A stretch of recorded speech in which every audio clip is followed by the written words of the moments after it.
So I've got a coffee cake here, and you can see how delicious it looks, and we've got our nice topping on it.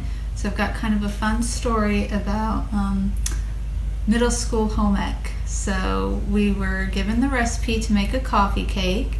I think I was in 7th grade, and I was like, oh, I've made coffee cake lots at home. So I read through the recipe, and it said to just sprinkle the topping on top of your cake batter.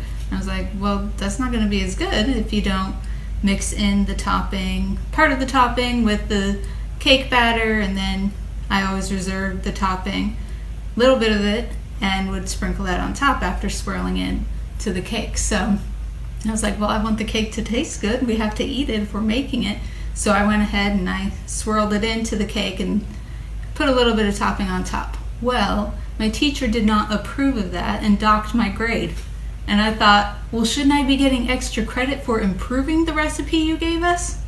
But here we are with this delicious coffee cake, and I have part of the topping swirled in with a little bit reserved for the top, and it's perfect.